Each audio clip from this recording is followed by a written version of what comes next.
You know, a lot happened in the first millennium CE. Sure, we're talking about 1,000 years worth of human history. If you'll remember from school, you'll know it was the time of the rise and fall of the Roman Empire. It was when humans saw the transition to the intense times of the Middle Ages. And some say it was the apex period of the Mayan civilization, all the way in Mesoamerica.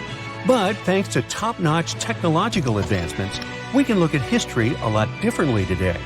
You see, archaeologists have found actual proof that the Mayan civilization may have started way before we think it did, and that since the beginning, their civilization was far from simple. To find out more about this, you'll have to tread deep into the Guatemalan rainforests. Are you down for the ride? Rainforests are dense and difficult to access. If you were an archaeologist, I'm betting you'd find them quite threatening as well. That's actually one of the reasons why we've been kept in the dark for so long when it comes to the truth about the Mayans. But take a look at this. You'd expect to see ruins like this in places like Portugal, England, or the United States. I'm talking about 130-foot wide roads, painted white to help travelers journey through the nighttime. For scale, these roads were about half the size of an American football field. Huge, huh? Scientists recently unearthed a 110-mile network of roads such as these, and they think this dates back to before the first registered Mayan ruins we've known so far. These roadways, which sometimes ran over swampy ground and were even elevated at times, are being called the world's first superhighways. Even if there is no registry of animal-powered vehicles, it's believed that the Maya used them to travel around a network of possibly 964 settlements. They were built like a huge spider web, and from what archaeologists have gathered, they worked as an implied system of economic and social interactions. This completely debunks the traditional idea that the Mayan pre-classic period, which dates back to 1000 to 350 BCE, was made of small tribal settlements.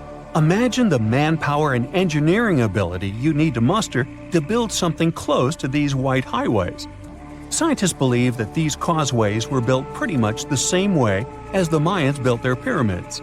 Oh, and if you're wondering about these gigantic pieces of architecture, don't worry, we'll talk about them in a bit.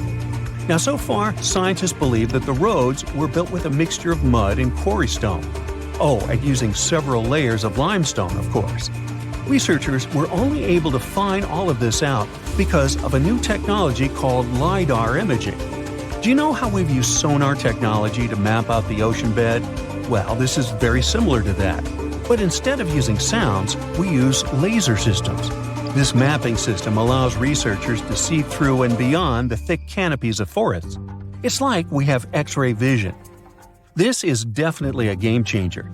But lost Mayan cities began to be unearthed in the mid-20th century, and since then, ruins from cities such as Tikal, Palenque, and Uxmal have been rediscovered. But let's take a few steps back for a moment to get some context. The Mayans were one of the biggest pre-Columbian civilizations living in the Americas. Until now, experts believe that, at its apex, the Mayan civilization consisted of over 40 cities with a population of millions of people. That's a lot of folks. Their civilization spanned Mexico's Yucatan Peninsula, Guatemala, and Belize, and they survived mainly on agriculture. The thing is, the Yucatan Peninsula was an extremely difficult place to grow crops. So the Maya had to develop a complex irrigation system in most of their cities. They built a series of ceremonial buildings, pyramids, plazas, and even courts for playing ball. The Mayans might have been keen pyramid builders, but they also developed an advanced astronomical system. With whatever ancient technology they had, they were able to predict the exact location of planets, such as Venus and Mars, as well as the exact dates of eclipses. Now, let's take a look at some of their sites. This is Tikal. Located at the heart of the Guatemalan jungle, Tikal is believed to have been the capital of the ancient Mayan Empire. At its height, it was comparable in importance to such cities as London or New York in today's world. It is composed of a series of complex monuments. In total, the site has 12,000 buildings. The North Acropolis is Tikal's most ancient complex of monuments. Built solely by human hands around 350 BCE, it served as the resting place of kings and chiefs. Its monuments are up to 200 feet high. Back in the day, the step pyramid temples were painted a beautiful red. Mayans loved that color. Today, of course, you'll only see the limestone. We've said that the Mayans spread out through different countries, so it shouldn't come as a surprise that Chichen Itza is a 10-hour drive from Tikal today. There's no feud between the two, they were just different city centers, like New York and LA. It's got one of the best preserved pyramids on Earth to date. Located in Mexico's Yucatan state, this Mayan city is well over 1,500 years old. At its peak, it was home to 35,000 people. The site covers 4 square miles of land. The highlight is El Castillo, a tremendous step-like temple standing 80 feet above ground. Its most peculiar feature is that it has 91 steps up each of its 4 sides, including the upper platform, which makes for 365 steps, the same number of days as the solar year. Makes you go, Behold, the lost city of Palenque. Another important Maya city is believed to have hosted over 6,000 people at its peak. Archaeologists have made some unusual discoveries on this site. The most eccentric of them all makes us think of Indiana Jones and the Tomb Raider. One of the buildings in Palenque is believed to be the final resting place of the Red Queen of Palenque. She was believed to be the grandmother of the last Mayan king. In her honor, a huge monument was built to keep her body after her passing. The discovery of the tomb itself was already thrilling. Archaeologists found an ancient monument when digging at the site back in 1994. The first they saw was a room with a hidden door. Once they opened the door, they discovered an 8-foot-long corridor. At the end of this corridor was the queen's chamber, and inside was the mummy of the queen herself. They found her to be accompanied by her pearls, jade shells, and expensive rocks. But as the team explored the remains, they saw something strange. The room was filled with a red-colored powder. Researchers knew that the color red was important to the Mayan people, but they didn't understand why the queen was buried with this unknown substance. They took a sample back with them for further analysis and discovered that the red powder was cinnabar, a very dangerous mineral. This powder, when inhaled, can cause severe health damage to a person. The team concluded that this could only be a trap for anyone trying to steal her riches. Talk about curses, huh? One thing that has always troubled researchers is the lack of evidence on the decline of this almighty empire. What could have been the cause of their demise? Was it a drought? Some disease? New research in 2017 did shed some light on this issue. Using data from a site called Ciabal, located southwest of Tikal, scientists analyzed radiocarbon data from ceramics and archaeological excavations to extract new information about the unexpected passing of this great civilization. The information shows that instead of a sudden collapse, the Mayans most likely fell in waves of social instability and political crises. These events are believed to have deteriorated Mayan city centers and began causing the dispersion of the Mayan population. So, what's your take on the end of this story? The story goes that 2 Mayan twin boys loved to play ball. Sure, they were really good at it, but they also made a lot of noise when playing. The lords of the underworld soon became bothered by the sound and summoned the 2 boys to the underworld, a place the Mayans called Xibalba. As soon as the boys reached their gloomy destination, the lords of the underworld began putting them through a series of tests. Soon enough, the inexperienced twin boys failed the tests and lost their lives. But this was not in vain. This sad event resulted in the appearance of a beautiful fruit tree. Soon enough, a young woman saw a beautiful fruit on this tree and reached up to pick it. Legend has it that soon after that, she gave birth to another set of twin boys named Hunahpu and Xibalbaqui.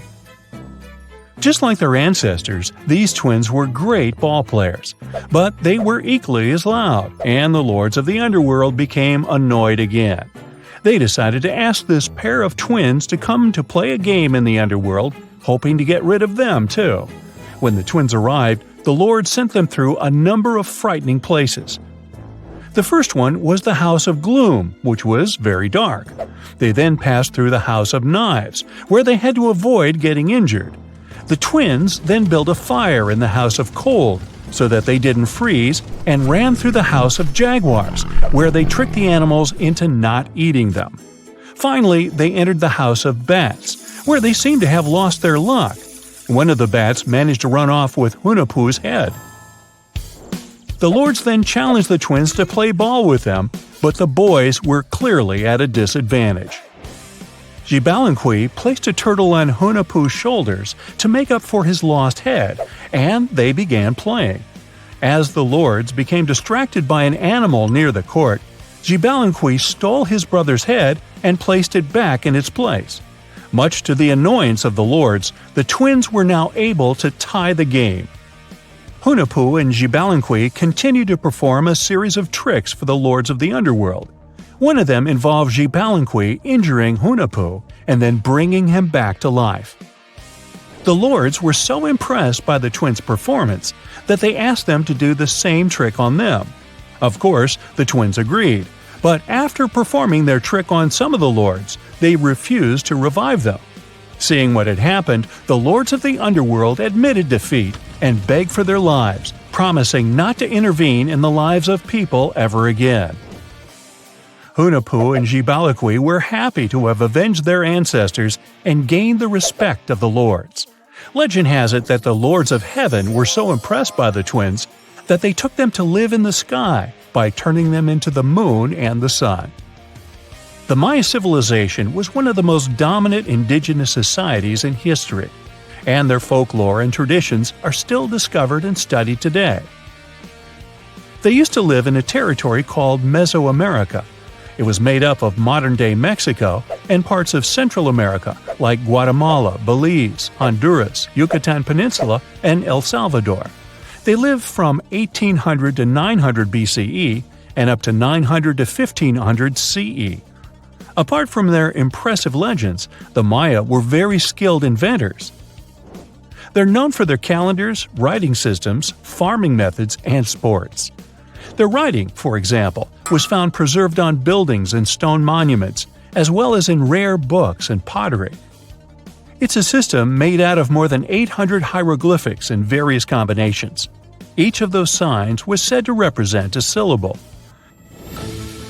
Their writing system was deciphered by accident by Tatiana Proskorakov, an American woman who initially studied to be an architect. Since she didn't find a job in her field, she eventually became a Mayanist in her own right, despite not being academically trained.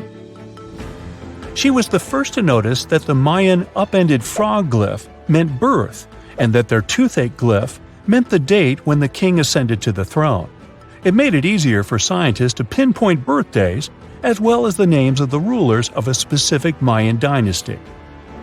They also invented the concept of zero, which is seen as one of the greatest innovations in mathematics, physics, and human history altogether. Sure, even back then, people understood the idea of having nothing, but the concept of zero as a number is a relatively new invention. A fun fact about Mayans is that they really liked hats. The bigger your hat was, the more important you looked. Not only was it a sort of fashion statement, but it also made them look taller, which was a big deal for their aesthetic. The Mayans also came up with one of the most intricate and complex calendars in human history.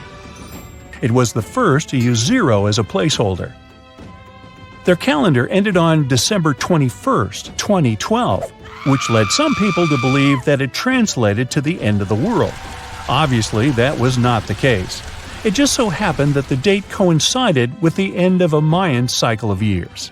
But you know, as advanced in science and astronomy as they were, they did make some mistakes.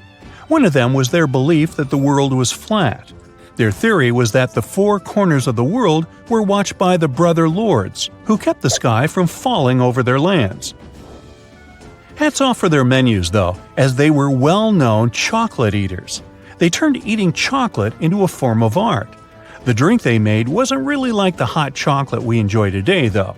The recipe included mixing cacao with water, honey, chili pepper, cornmeal, and other ingredients to make a foamy, spicy drink. The ritual of drinking cacao was a crucial part of their celebrations. We're not done discovering all the amazing parts of their architecture and civilization. It was only a few years ago that a Maya pyramid was found at Tonina, in the Mexican state of Chiapas.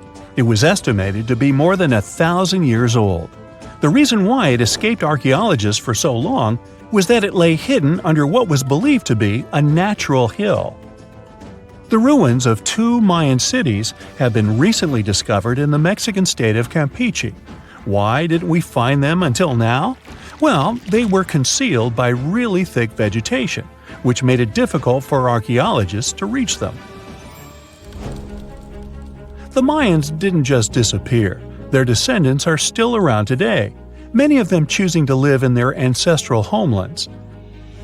You can find them in Guatemala, for example, where the Maya people make up the majority of the population. Overall, the Maya ethnic group contains people that speak different Mayan languages, such as Yucatec, Quiche, Quechua, or Mopan. They had no idea what a spa day was, but the Mayans really enjoyed a nice sweat once in a while. Sweat lodges were discovered around ancient Mayan sites. They were built out of stone or adobe. These rooms were an essential part of their cleansing and healthcare rituals. One of the earliest sweat lodges was found in Quello in northern Belize and appeared to date back 3,000 years. One of the most important parts of the Mayan culture was a ball game which they named Pix. It had both political and spiritual significance. We can see ball courts at important parts of Mayan archaeological sites. The main goal of the game was to pass a rubber ball through a very high stone hoop without using your hands. Basically, it was a combination of soccer and basketball. However, it could have serious consequences. The loser could, at times, even lose his own life. Ooh, high stakes indeed. Because of this game and the need for bouncy balls, the Mayan people were some of the first cultures to use rubber. They made it using natural latex. There were different kinds of rubber depending on what natural substances the latex was mixed with. And that, my friend, is the way the ball bounces. Sorry, but you know me, I just couldn't resist. So, you've just finished your sightseeing tour of Edinburgh, Scotland, or Scotland. It lasted just under an hour, and you're hungry for more. You ask your guide if there's anything else to see, and they start talking about a mysterious underground city. You ask how long it takes to get there, and you're shocked by the guide's answer. You're standing on it. It's right under your feet. South Bridge? But you were just there and didn't notice a giant arrow pointing down. So this is where the mystery starts. The story begins in the mid-1700s. The Scottish capital wasn't as big as it is today. Only 60,000 people lived around Edinburgh Castle. All of them were packed inside medieval walls, and they say today's cities are overpopulated. Get a load of the living conditions back then. The buildings were tall, so there was little natural light. Some houses had 14 stories. Cows walked the narrow winding streets and left stock. Things were so bad that the famous English writer Daniel Defoe noted, "I believe that in no city in the world so many people have so little room." Yep, that's the guy who wrote Robinson Crusoe. Well, something just had to be done. The solution was to build 2 long bridges to the north and to the south of the city. The names they gave the bridges were more descriptive than colorful. The bridge to the north was completed first. In 1785, construction on the second bridge got underway. It was going to connect the main pedestrian street in the north with the university buildings in the south of Edinburgh. But don't think of this construction as a modern bridge over a river. It was more of a viaduct, a type of bridge that connects 2 hills across a valley. The word viaduct comes from Latin, as Romans were pioneers in building these structures. Their capital was built on 7 hills. And just to be copycats, Edinburgh also straddled 7 major hills. Only 2 are visible today because the city has been built up. Now, back in the 18th century, the construction of the South Bridge was a remarkable feat of engineering. It took the builders only 3 years to complete it.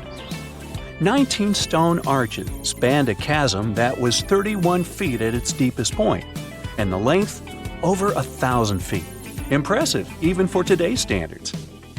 But what does a 2.5 centuries old viaduct have to do with an underground city? Well, it is the city. You see, they designed Southbridge to be hollow on the inside.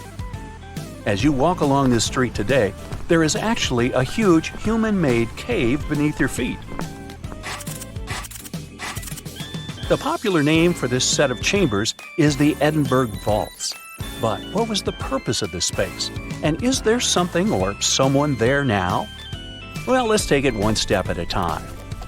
The builder's original intention was for these vaults to serve as merchant shops. At first, it worked out fine. Merchants used a total of 120 vaults as shops and warehouses. There were workshops, cobblers, and taverns.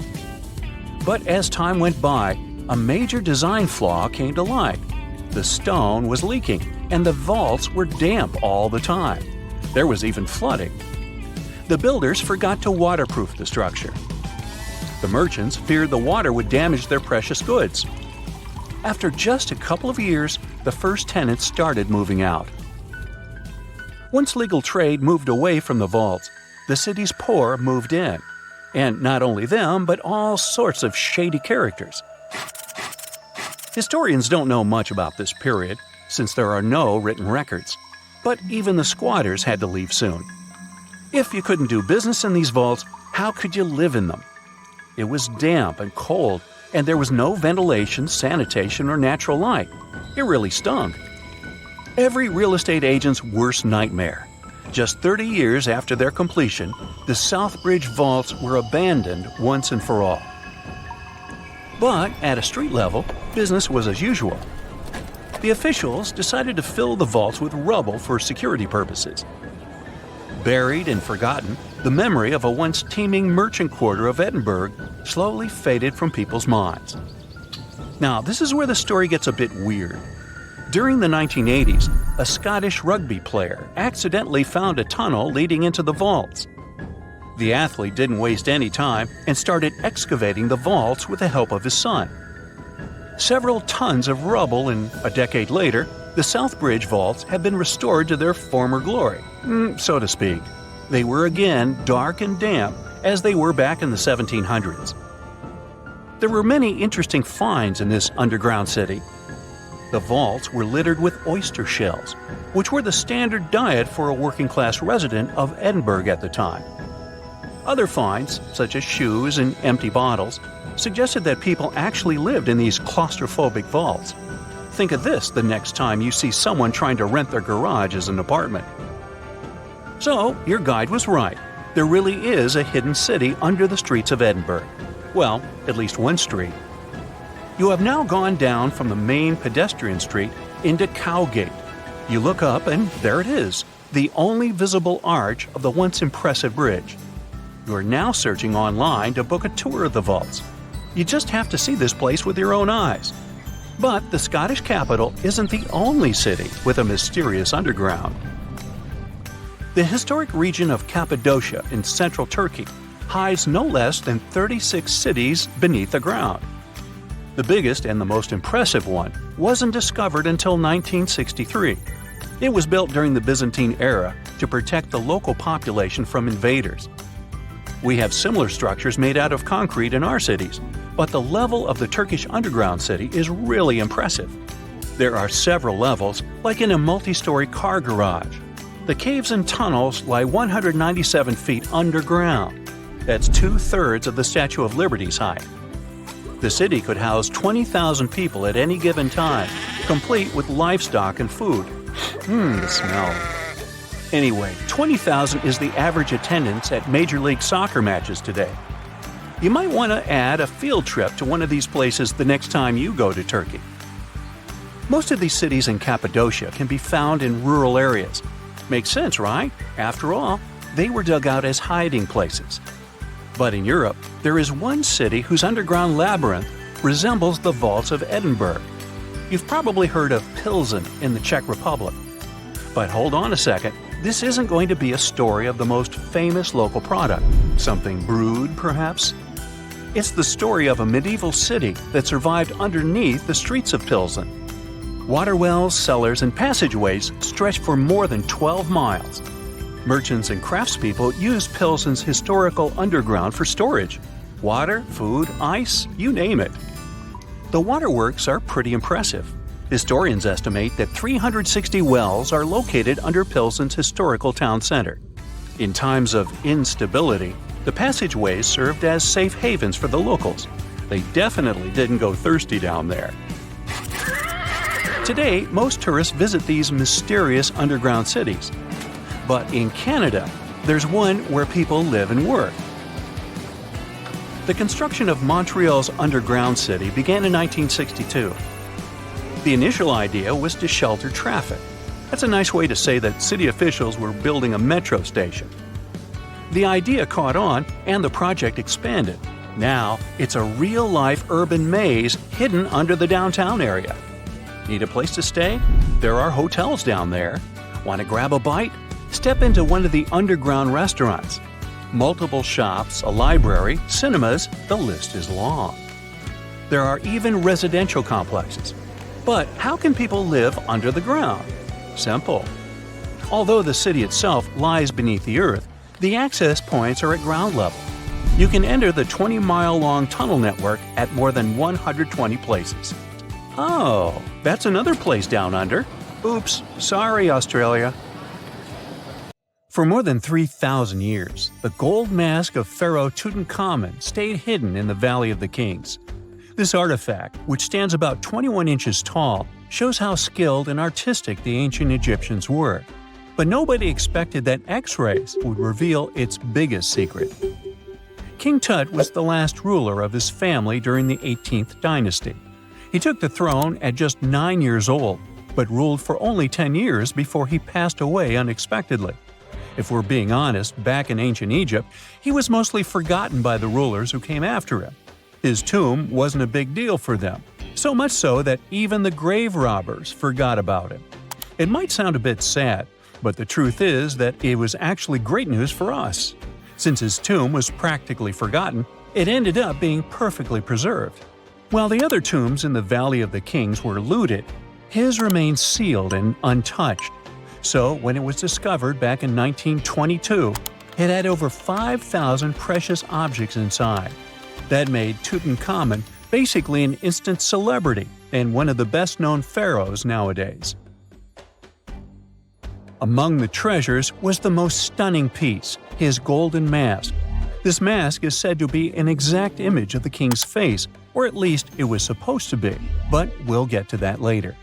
The purpose of this accurate representation of his face was to make sure that his soul would recognize him in the afterlife and return to his mummified body. In ancient Egyptian beliefs, this would allow him to continue living in the afterlife. The details of the mask clearly looked incredibly difficult to create, but people didn't realize how complex it truly was until many years later. The first X-rays of the mask were taken in 1967. Back then, the main reason for these scans was practical – conservation. The mask was heading to Paris for an exhibition, and it was the first time it had ever left Paris. This would help them keep track of any changes during the exhibit. Plus, the images could give clues about how the mask was made. But back then, they probably didn't fully realize just how complex its construction was. I mean, Egyptian goldsmiths didn't use modern soldering techniques. So, how did they make this mask? New X-rays taken in 2007 gave us some answers. It turned out the Egyptians didn't use pure gold, which is 24 carats. The mask was actually made of 23-karat gold, meaning it was mixed with another material. So specialists discovered that the gold sheets contained a small amount of copper, a reddish-brown metal. This was likely done to make the material more flexible and easier to shape. They would then shape the gold sheets by heating and hammering them over and over again. But there was one more secret inside the mask that wasn't discovered until 2015. The year before, the staff at Cairo's Egyptian Museum were working on the mask display when the long beard of the mask accidentally got knocked off. Another theory is that the beard had become loose over time and just fell off. Either way, the fact that King Tut's beard came off caused a lot of stress. After all, we're talking about one of Cairo's biggest tourist attractions, so the experts had to fix the problem quickly. The restoration process started with a detailed recording of the mask's condition. To do this, they had to take a full three-dimensional scan of the artifact. And, by accident, they found something very interesting in the mask. Inside the royal beard, there is a gold tube, an intriguing structure that the Egyptians likely used to attach the beard to the rest of the mask. And that proved, once again, that the process of making this mask was even more complex than experts thought. But the mysteries don't stop there. Remember how we mentioned that the mask was thought to perfectly represent King Tutankhamun's face? Well, that might not be entirely true. Some popular theories suggest the mask was never meant for him and was actually made for someone else. A study published in 2015 suggested the mask was originally made for a female pharaoh, his supposed stepmother, the famous and beautiful Egyptian queen Nefertiti. The biggest clue comes from an inscription on the mask. At first glance, it seemed to belong to Tutankhamun. But after a close examination, researchers noted that something else was actually written underneath King Tut's name. The royal name stamp seems to have been altered, and originally it had something written on it that translates to Queen Nefertiti. There is another feature of King Tut's golden mask that was overlooked for years, which adds even more mystery. As we mentioned earlier, experts believe he wasn't respected much by the pharaohs who came after him. And one of the clues that made archaeologists think this is the pierced ears on the mask. Some researchers believe that King Tutankhamun wouldn't have worn earrings after he was a kid. So, according to their theory, by the time he passed away at 18, he shouldn't have been represented with pierced ears. This could also support the idea that the mask originally belonged to Nefertiti, or maybe to someone who wasn't even connected to King Tut. But the mask isn't the only source of mystery. In fact, his whole tomb is full of puzzles. Recently, historians found a sign that the place where King Tut was supposed to be buried was changed at the last minute. For years, experts wonder why a pharaoh who ruled for 9 years ended up in such a simple tomb. When compared to the grandeur of other pharaohs' tombs, his tomb seemed, well, a bit plain. The idea that a king like Tutankhamun would have such an unremarkable resting place just doesn't match up with the power and importance he must have had in ancient Egypt. So, what happened? Well, apparently, this might have something to do with his successor, Pharaoh I. After King Tutankhamun passed away, researchers believe that I made sure to erase him from Egypt's history. So, one theory suggests that he was probably behind the quick decision to place King Tut's body in a smaller, less impressive tomb.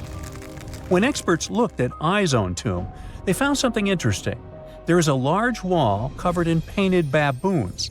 This is the same type of artwork found in Tutankhamun's tomb. It seems like the same person might have chosen the artwork for both tombs. Now, the design and decoration of the two tombs are almost identical, suggesting there was a shared hand behind both. But there is one key difference. I's tomb is fit for a king. It's much bigger and more impressive, even though the style and artwork are similar to what you see in Tutankhamun's tomb. So the theory suggests that I decided what went into both tombs. Since Tut passed away unexpectedly at a young age, his grand tomb wasn't finished in time. Normally, pharaohs start building their tombs while they're still alive to make sure everything is perfect. But Tut passed away when he was just 18, so there wasn't enough time. I may have taken advantage of the situation, ordering a smaller tomb for Tut and keeping a larger one for himself. Experts believe this theory explains why Tutankhamun's tomb is so simple and how I managed to wipe his memory from history so easily. But in the end, the story of King Tut's mask and tomb is full of mystery and intrigue. Each new discovery sheds more light on what really happened all those years ago. But one thing is for sure, the secrets of ancient Egypt still have much to reveal, and King Tutankhamun will continue to fascinate people for years to come. The authorities in a town in northwestern Poland decided to build an observation tower in a public park. Nothing special about that, right? It wasn't until a local archaeologist started digging. It seemed that he had found remains of a fort, but not just any fort. The legendary Jomsborg, or as people also call it, the Viking medieval New York. It's not unusual for Viking finds to pop up in this area.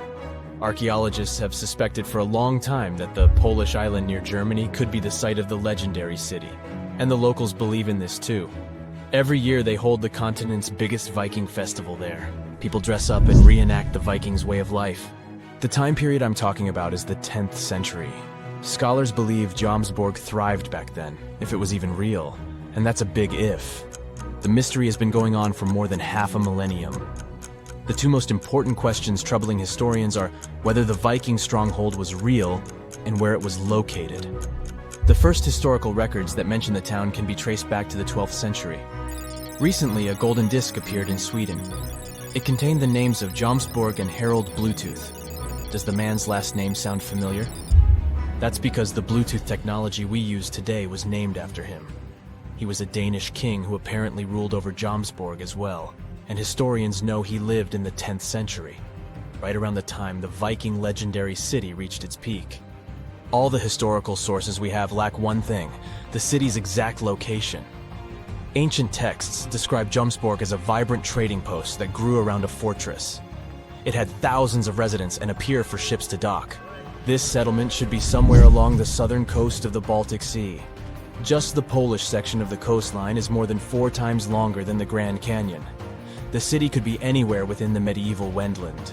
Today, this region is split between Germany and Poland, and it's called Pomerania. Luckily for archaeology buffs, there are clues. The Polish city with the newly discovered fort lies near a lagoon. According to ancient sources, the legendary city had room for hundreds of ships. Sagas put the total number of vessels at 360. These are Old Norse epics in prose. A lagoon is the perfect place to moor a large fleet. The waters here are calm. There are no big waves like in the open sea. Speaking of the sea, some historians believe that the city now lies underwater. According to them, the site was located off the northwest coast of Eustom Island. Today, this area is submerged under the Baltic Sea. Let's say Jomsborg really existed. Who lived there? The name of the inhabitants is not very imaginative: Jomsvikings. These people are just as mysterious as their fabled city. They are mentioned in sagas and legends. And there are a couple of rune stones, those are raised stones with runic letters, that mention battles they took part in. Runes were a writing system used by Germanic peoples, including the Vikings, before they adopted the Latin script. And that's pretty much it. There's no hard archaeological evidence that would prove Jomsvikings ever existed. If these myths and legends turn out to be true, then Jomsborg really resembled New York. All nationalities with historical ties to the region lived there: Germans, Slavs, and Vikings. Now keep in mind that a Viking wasn't a nationality but more of a profession. The hotspot of Viking activity was present-day Sweden and Denmark. A lot of Vikings had Scandinavian origins, but not all of them. In terms of genes, they were a mixed bunch. Scientists even found evidence that some Vikings came from southern Europe, but none of them wore those helmets with horns. We owe that image to 19th century operas. The real Vikings had simple iron helmets with a prominent nose guard. The Jomsvikings were sort of a brotherhood, and in any tight-knit community, members had to obey certain rules. One of them stated that you had to be brave. This meant that if your opponent is not bigger than you and didn't have better fighting tools, you weren't allowed to flee the scene. Sounds a bit far-fetched, but this was an actual Viking rule of conduct. Also, Vikings could leave the city for only 3 days. Any longer, absence required permission from the elders, and they wouldn't allow you to have a conflict with anyone from the Brotherhood. Forgive and forget seemed to have been the Jomsvikings' motto. These rules sound fair, but Jomsborg didn't last long. It only existed for some 85 years. That's the length of the average lifespan in the European Union today. Basically, 1 human generation. In fact, the whole Viking Age lasted shortly, just over 2 centuries in total. But this was long enough to create the legend of the Norsemen. They are all over our popular culture. There was a TV show, Vikings, and the movie, The Northman. Even the animated movie How to Train Your Dragon had a little Viking as the main hero. And most of them mention a place from Norse mythology, Valhalla. Now, if Jomsborg is semi-legendary, Valhalla is 100% fiction. It is the Hall of Fallen Warriors. Remember how the Jomsvikings had to honor a code of behavior? They did so in the hope of earning their place in Valhalla. This was a splendid place. The people there feast on boar meat every day, under a roof made of shields. Every Viking's dream, right? That's not all. They get into scrimmages with each other on a daily basis. But what exactly motivated the Vikings to take up a life of seafaring? There is no simple answer, but this seems to be a rags to riches story. Scandinavian people traded fur with other European nations. From them, they found out about the riches that lay to the south of their homeland. And they also knew that European leaders didn't always get along well with each other. So why not take advantage of this and earn extra cash on the side? The Vikings' motivation seems pretty modern. The very first raid was carried out by Norwegian Vikings. They sailed across the North Sea to northeast England. Europeans were shocked by the boldness of these raiders from the north. The Viking Age was about to begin.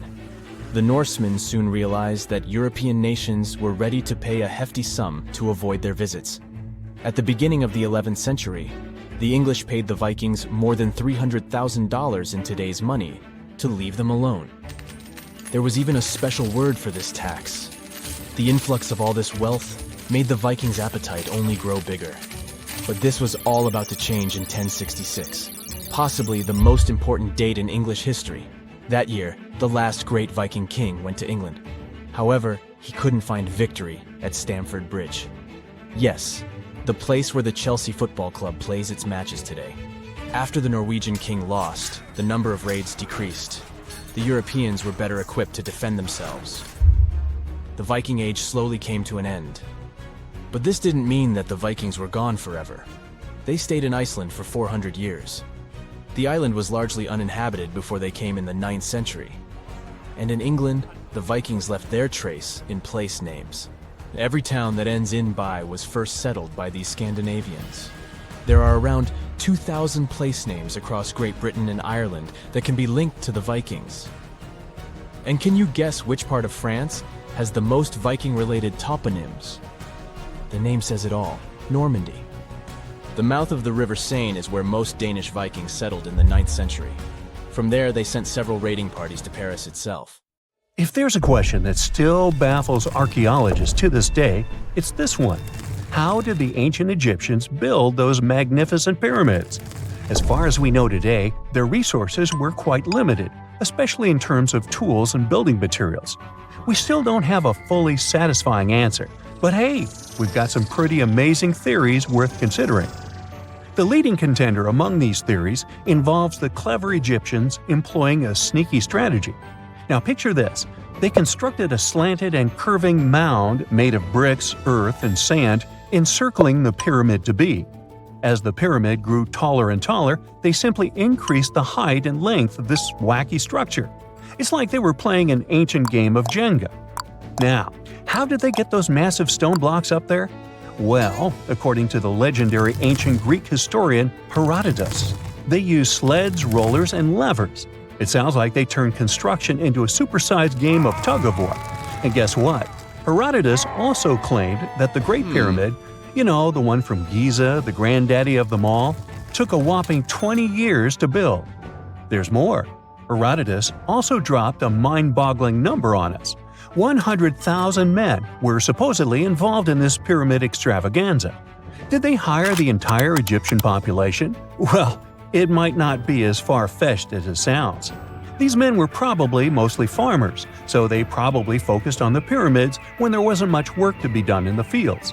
Like during the flood season of the Nile River. Obviously, specialists in the archaeological community had something to add to this theory. By the late 20th century, they discovered some evidence that suggests the workforce might have been smaller and more permanent than previously thought. Instead of a massive army of 100,000 pyramid builders, They proposed that a modest crew of around 20,000 workers, accompanied by support personnel like bakers, physicians, and even spiritual leaders, could have gotten the job done. There was also this theory that claimed that the pyramids were actually built from the top downward. It suggested that these colossal structures were nothing more than isolated hills used as quarries. The stones were supposedly drawn from these hills, and over time, competing engineers took charge and transformed them into the iconic pyramids we know today. Now, before you dismiss this theory as a wild fantasy, some folks thought it wasn't completely crazy. After all, there are instances where isolated hills exist, so maybe this theory had a tiny glimmer of truth.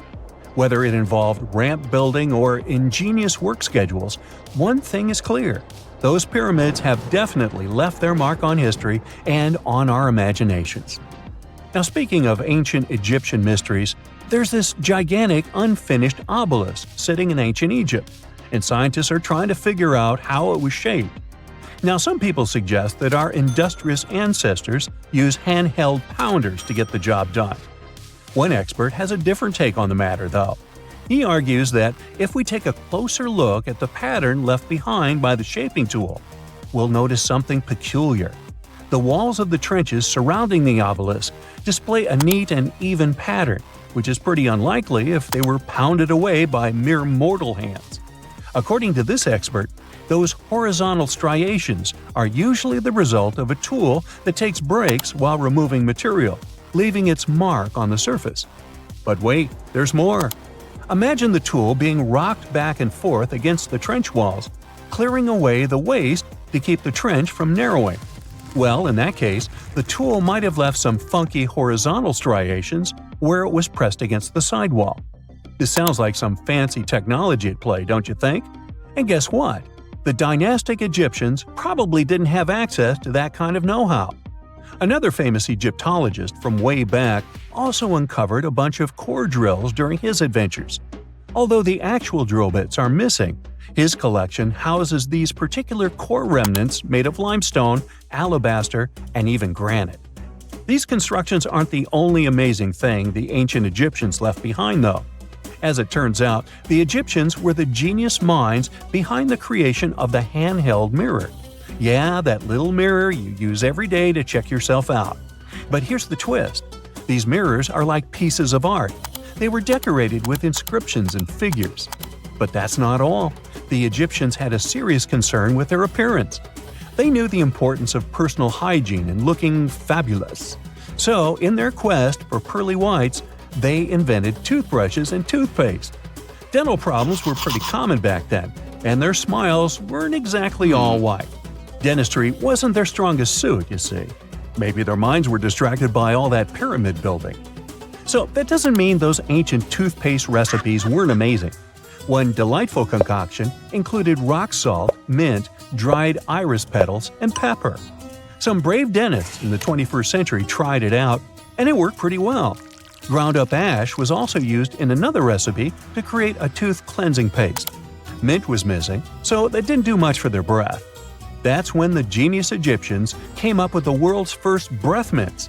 They made tablets from heated spices like cinnamon, and they mixed it with honey. Now, let's shift gears to home decor, Egyptian style. They surely took ornamentation to the next level. While the concept of decorating furniture started in Mesopotamia, the Egyptians cranked it up a notch. They went all out with different colors of ink and even developed various weights of paper. Oh, and let's not forget about those cute little area rugs we all have in our homes today. Guess who came up with the idea? Yep, the Egyptians. They used the versatile papyrus plant to make those cozy rugs. And speaking of trends, the Egyptians loved their knickknacks. They had an assortment of small figurines in the shapes of cats, dogs, and people. These statues were made from various materials, like simple sun-dried mud to the ultimate bling of gold. It all depended on how loaded you were. The Egyptians were also all about farming, and they knew that clean water was crucial for their crops and animals. That's why they came up with some nifty inventions and techniques to make sure their land was fertile and their plants were happy. First off, they had the genius idea of using ox-drawn plows. They had two types of plows, heavy and light. The heavy plow would strut its stuff, cutting deep furrows in the soil, while the lighter plow followed behind, fluffing up the earth. But they didn't stop there. After plowing, the Egyptians would break up clumps of soil and sow the rows with seeds. To give those seeds a good old squish into the furrows, they'd march their livestock across the field, effectively closing up the furrows. But hey, all that hard work would be pointless if their seeds were as dry as the Sahara. That's where irrigation comes into play. The Egyptians were so good at it that other cultures, like the Greeks and Romans, couldn't help but copy their techniques. Now let's switch gears and talk about the marvelous architecture of ancient Egypt. These folks weren't just skilled farmers, they were also architectural maestros. They built these fancy canals to carry water to farms and villages, and boy, did they know how to make those canals look pretty. Just imagine strolling along a canal lined with ornate structures. The pharaoh Ramesses the Great was quite the overachiever when it came to construction. One of his mind-blowing creations was the construction located at Abu Simbel. This building was designed so that twice a year, the sun would shine directly into it and illuminate the statues of Ramesses. And let's not forget about the corbelled arch. Without this architectural gem, we'd be missing out on some mind-boggling structures like the Great Pyramid. The Egyptians knew how to make things stand tall and proud, thanks to their engineering and construction wizardry. They built grand halls and inner sanctums that make your jaw drop. And some of these temples doubled as astronomical observatories. Imagine working 7 days a week on a large-scale construction site. You, along with thousands of others, carry millions of stone blocks and put them on top of each other according to a complex system. You work without modern construction equipment. You have no air conditioning or constant access to water. It's so hot outside that you can fry eggs on the road. You've been building the pyramid for decades, and now, when it's finally done, you enjoy the result of the colossal work of thousands of people. You're looking at a giant cultural monument of global value that will freeze in time and amaze people for tens of thousands of years. A few thousand years have passed. People in the 21st century see the pyramids and are like, wow, I can't believe humans have built this. Yeah, the people who built the pyramids wouldn't have appreciated such a theory. But actually, there are reasons to believe that people built it using some fantastic technology. From the outside, it seems the Great Pyramids are just big triangles of stone. People just put some heavy blocks on top of each other, and that's it. In fact, the design seems too perfect to be true. The pyramid consists of more than 2 million blocks. They lay so close to each other and are so even that you couldn't squeeze even a thin sheet of paper between them. Scientists still can't figure out the exact technology for building the Egyptian pyramids. One of the biggest and most famous is the Great Pyramid of Giza. This huge construction, well known all over the world, has one big secret. There should be a capstone on top of the pyramid. It's a triangular-shaped stone block, a small pyramid on top of a huge one. It's also called a pyramidion. The builders of ancient Egypt made it out of granite and limestone and covered it with gold. No records or old drawings prove that there was a pyramidion at the top of the Great Pyramid of Giza. But there's another ancient Egyptian structure with such a triangle, the Red Pyramid. It was built before the Great One, and its capstone has survived to this day. Archaeologists have found and reconstructed it. But where could the capstone of the Great Pyramid be? It's a mystery that still has no answer. Some are sure that some thieves have stolen it from the top. Maybe they just climbed up and pushed the pyramidion down. It makes perfect sense. The capstone was probably the most valuable element of the pyramid. Many scientists and archaeologists still don't know its exact purpose. Some believe that this peak covered with gold glorified the pharaohs. The capstone reflected moonlight at night and illuminated the entire space around it. During the day, The capstone reflected sunlight with its shiny surface. You could have noticed it from afar. The top of the pyramid was a kind of guiding star for lost travelers. All other stone blocks of the pyramid consist of limestone. People polished them to make them look shiny. In the past, they were even glowing and reflected light. You could see glowing pyramids from space, although they looked like tiny lights.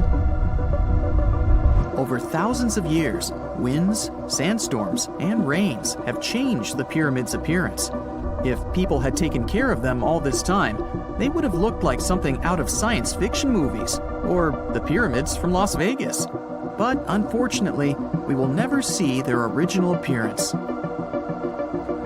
Some archaeologists and scientists believe that the capstone could absorb the sun's energy and distribute it evenly throughout the pyramid. No one knows precisely why the Egyptians needed this technology. There's a theory the pyramids are ancient energy systems. The pharaohs applied this energy to use some unique technologies that were more advanced than all the achievements of the 21st century. And the triangular shape of the pyramids was ideal for boosting this electromagnetic energy. In theory, solar radiation, or electromagnetic forces, accumulated at the top of the pyramid, filled the inner rooms, and then went down the walls to the base. Any surface distortion could prevent the flow from spreading, so they had to create a perfectly smooth surface. That's why they installed the blocks so that nobody could squeeze a needle or razor blade between them. Many people believe in this theory because they built the pyramids from limestone. This material can hold energy inside itself. In the inner part, they created granite deposits to cause air ionization, that is, to create an electric charge. They also dug channels under the pyramid for water to transmit electricity. And at the top, they put a gold capstone, the best conductor of electricity. So, this is how you get a great power generator. Different cultures used similar technologies to create electricity all over the world. But these are all theories. If it had been working, humanity would have used these technologies today. There are mentions of the metal industry, chemistry, engineering, physics, mathematics, and astronomy in some ancient records. Most scientists don't believe in all these things. We know the detailed stages of the technology's development in different cultures. In the 21st century, scientists, historians, and anthropologists can track the evolution of all modern devices. If people had created some technological inventions in ancient times, the history of the world would have looked different. Perhaps all the achievements of antiquity could have been wiped off the face of the earth by global cataclysms, and it can happen to us. Just imagine how people would dig up a laptop in 5,000 years. Perhaps they wouldn't understand what kind of device it is. Another Egyptian wonder surrounded by mystery is the statue of the Sphinx. The Egyptians carved it out of a single massive piece of limestone about 4.5 thousand years ago. But scientists still don't know the exact date of its construction or who built it. People painted the Sphinx in different colors, so it looked much brighter and more vivid in the distant past. It was shining just like the Great Pyramids. Anyway, time hasn't only changed its appearance, but its name too. Initially, the Egyptians called it Horemheb. The Greeks renamed it the Sphinx about a few hundred years after it had been built.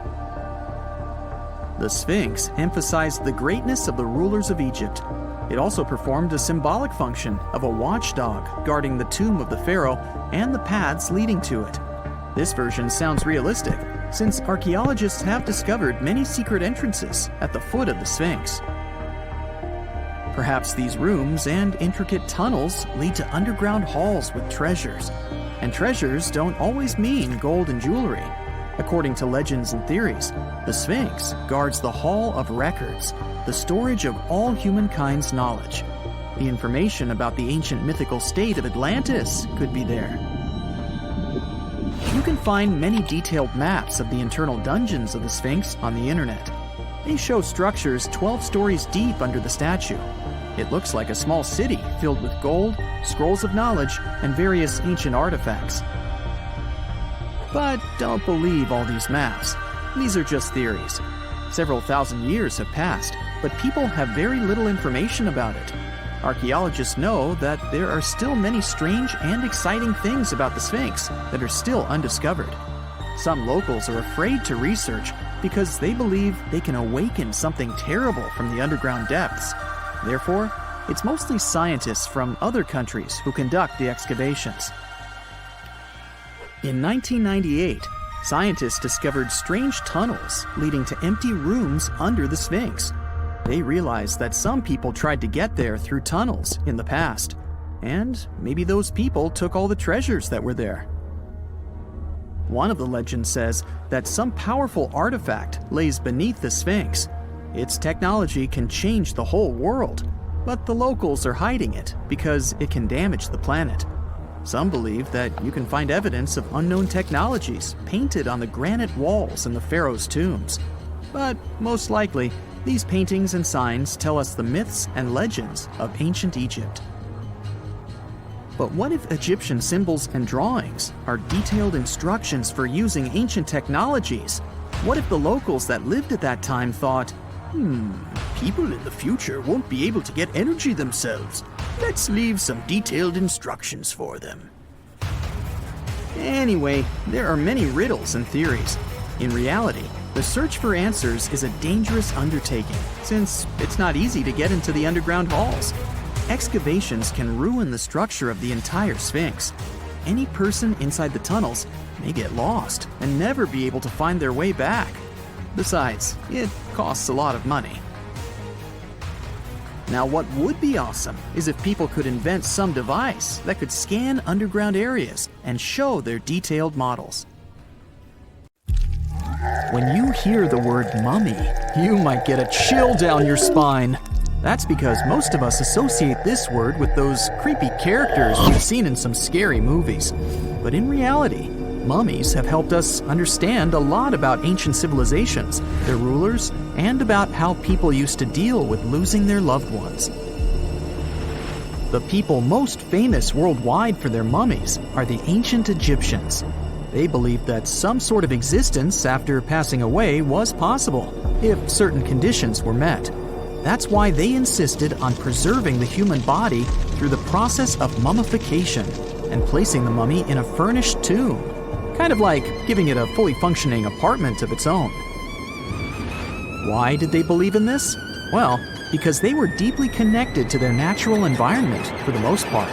They saw the natural cycles around them, like how the sun rose every day, followed by the moon, or how new life was always sprouting from plants, even after they had wilted away. They also believed that the powerful spirit Osiris, who represented the cycle of passing away and resurrection, played a role in this process. To prepare for the afterlife, the ancient Egyptians followed certain rituals, like mummification, which involved using materials like honey, resins, and incense to preserve the body. There's no other mummy more popular than that of King Tut. He was a young pharaoh who ruled over 3,000 years ago in Egypt. The problem with discovering ancient royal tombs is that most of such burial sites were previously robbed. People knew ancient rulers had been left with many valuable belongings, so those locations became vulnerable to thieves. When King Tut's tomb was opened in 1922, people were excited because it had not been robbed, like many other previously discovered royal tombs. That's how well hidden it was. Inside, his mummy was encapsulated in a total of 3 coffins, including one made of gold. The objects found in his tomb showed us what ancient Egypt was like, and studying his mummy also helped us learn about the culture and practices popular at the time when he passed away. We also learned about his family by looking at his DNA. Scientists were able to discover that he had had a disease called malaria and a problem with his foot that might have made it hard for him to walk. Ramses II was another pharaoh in Egypt who ruled for 68 years, which was quite a lot back in the day. He was known for his expansion campaigns and building projects. Many objects from his time as a ruler still exist today, including a large statue of him. Ramses II was about 6 feet tall and lived to be about 90 years old. After looking at his mummy, scientists concluded that he may have had a medical condition that affected his spine. Now, remember those thieves I mentioned before? They are probably the reason why Ramses II ended up in a plain coffin in a secret collection of royal mummies at Deir al-Bahari, which was rediscovered in 1881. Thankfully, archaeologists were able to identify him because his journeys had been recorded on his wrappings. The process was really tedious too. In fact, in ancient Egypt, the mummification process could take a staggering 70 days to complete. A special person would say a very specific speech while delicately handling the body and drying it out using a type of salt called natron. They also used linen and resin to make the body look more lifelike and to wrap it in cloth. The tomb was equally as important for ancient Egyptians. The walls of King Tut's tomb, for example, were adorned with intricate artwork that depicted his journey to the afterlife, from his burial procession to his passage through the underworld. The ancient Egyptians believed that everyone made this journey after passing away, and they filled their tombs with items and paintings to help the person in their spiritual travels. Additionally, the walls of the tomb were decorated with spells from a special book, which contained a collection of poems that the Egyptians believed would help people reach the afterlife. And speaking of how important this journey was, people also placed food in these ancient tombs. In King Tut's tomb, archaeologists discovered 36 jars of vintage beverages and 8 baskets of fruit, which were believed to be left there to help him in his journey to the afterlife.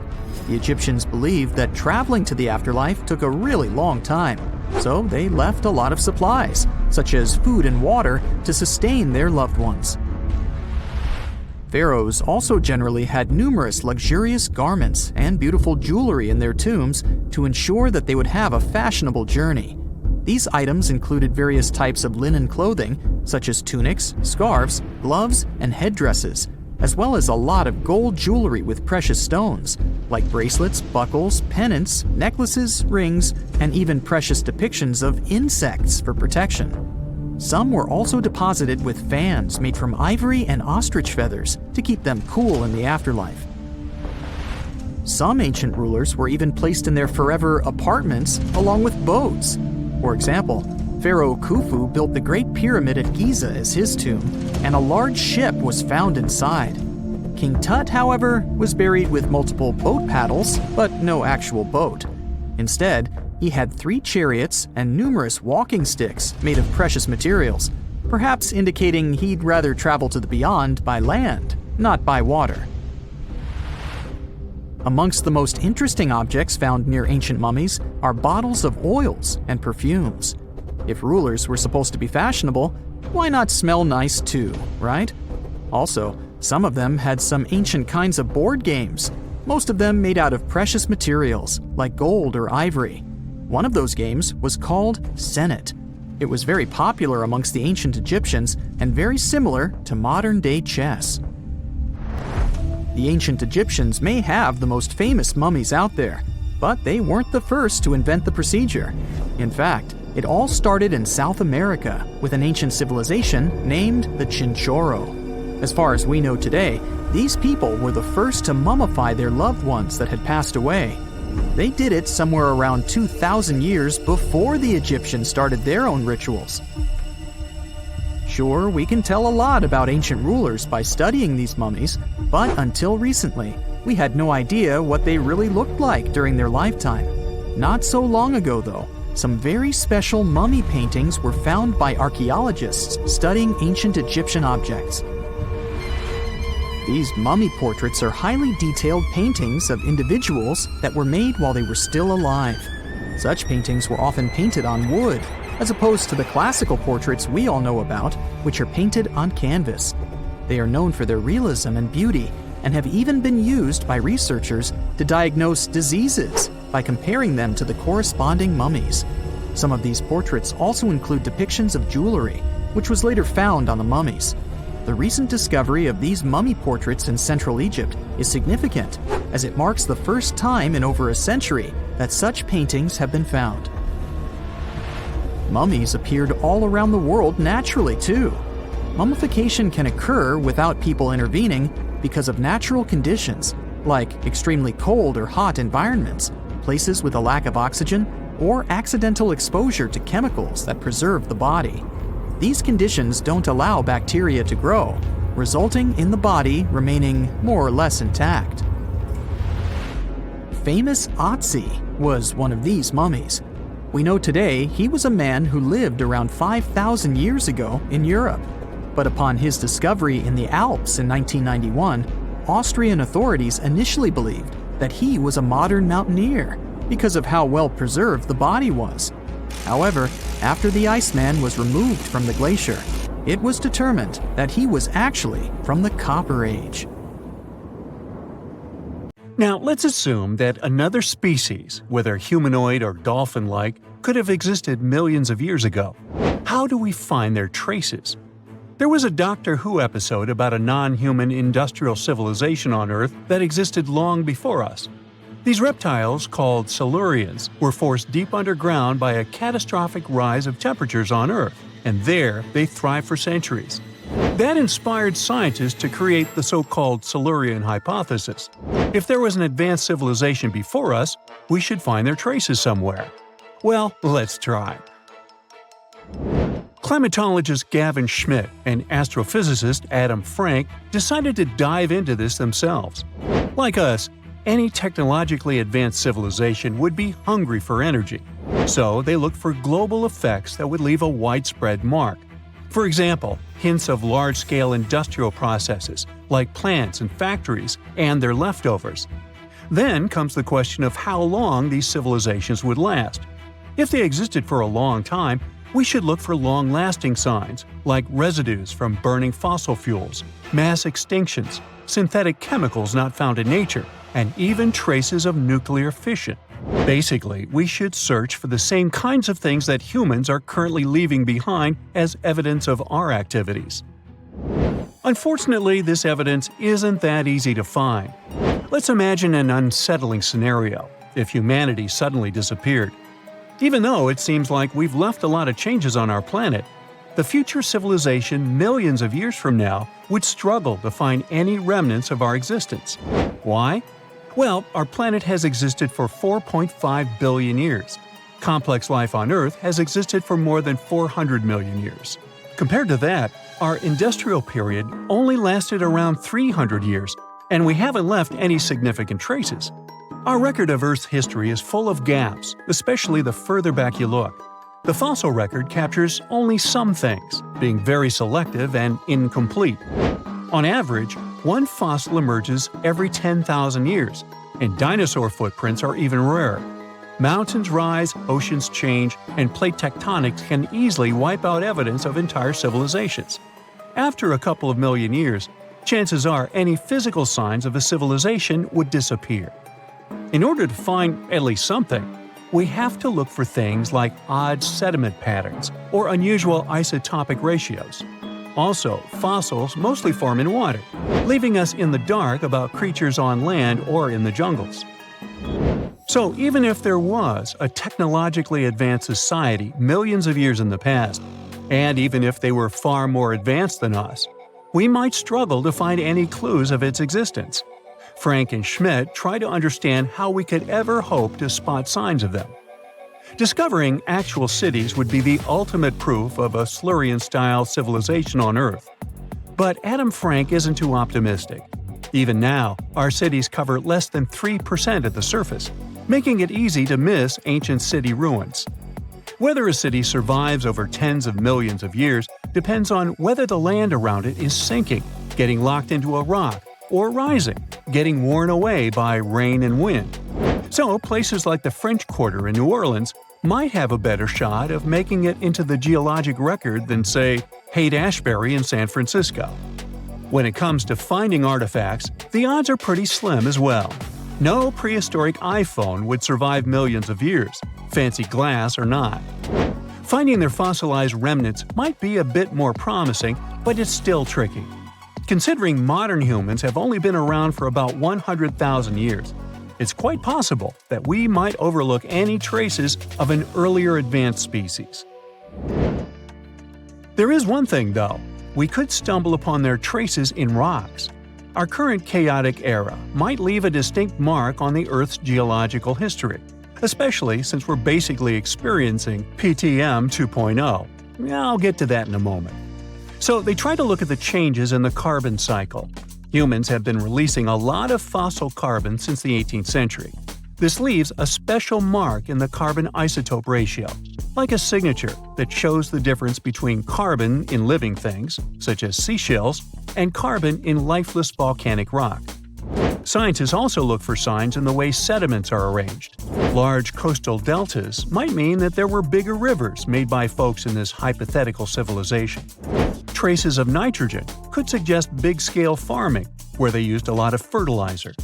Spikes in metal levels in the sediment could mean runoff from heavy industries. Of course, a single find like that wouldn't tell us anything. Schmidt says the key is to look for multiple signs together. Without clear artifacts, the uniqueness of an event might show in various clues rather than a set of changes linked to a single cause.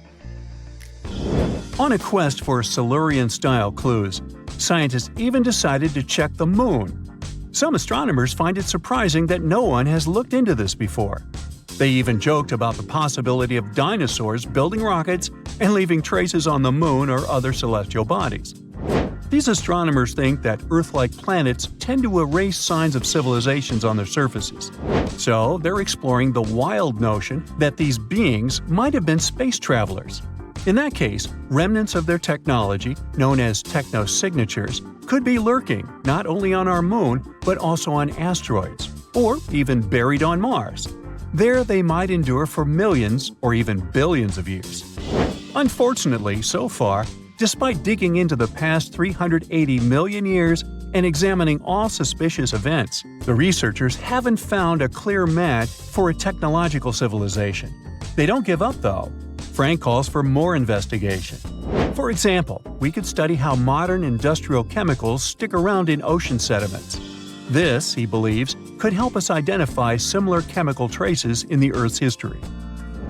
If there are no traces, why do we even bother to find something like that?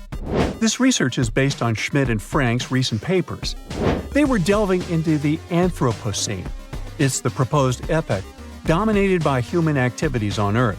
It's full of these things called hyperthermals.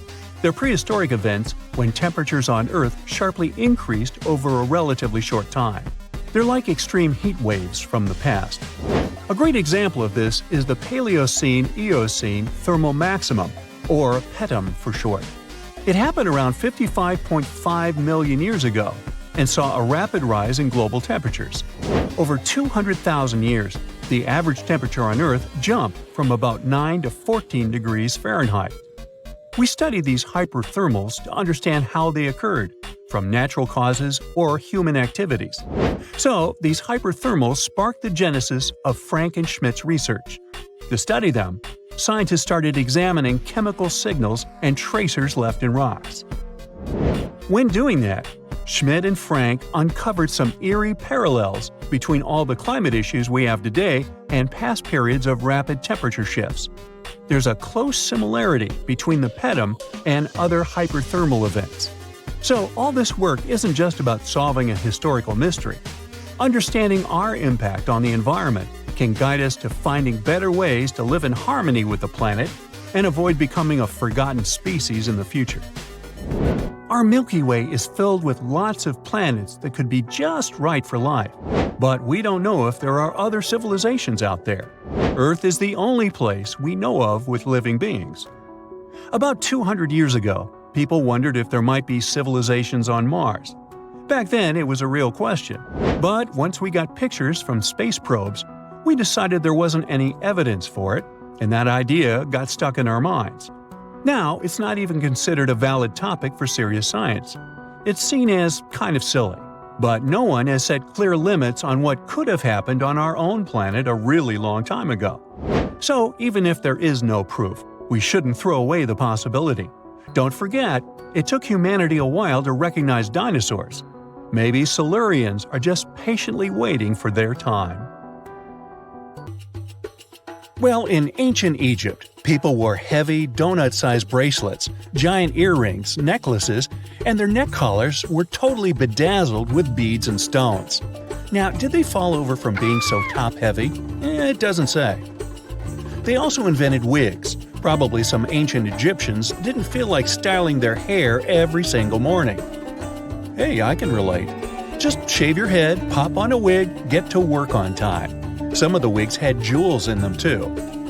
Most Egyptian clothes were made of linen. No big surprise, it's hot over there. Even though they would normally wear kind of plain clothes, their jewelry had to pop. Wealthy or not, a large necklace was a must. If you wanted to turn heads, it had to be gold, but cheaper metals were popular too. Look closer at those Egyptian paintings. See those weirdly shaped cones popping out of people's heads?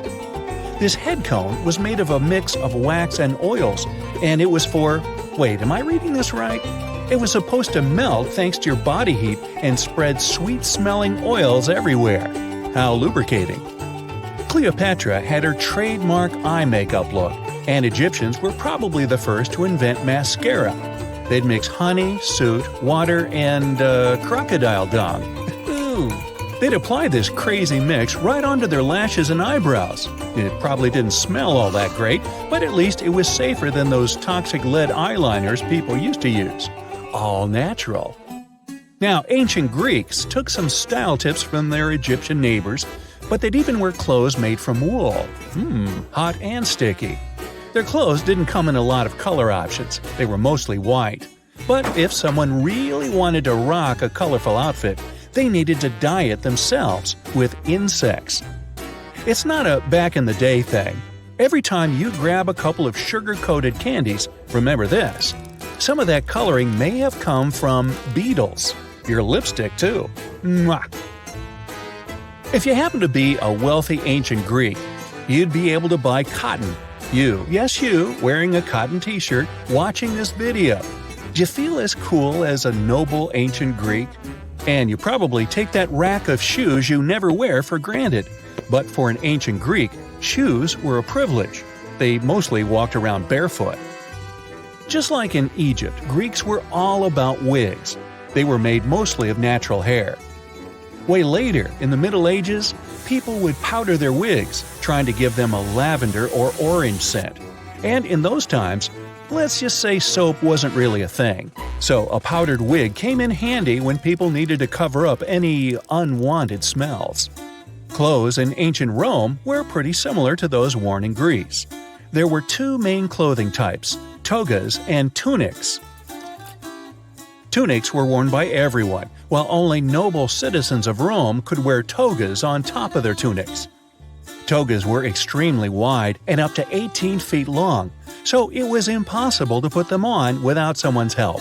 Hey, didn't they have totally terrific togas and tunics? I think so. If you weren't really the kind of woman who loved doing the dishes, you would have loved wearing a dress with blow. Many centuries ago, women would wear clothes with absurdly long sleeves to show how noble they were.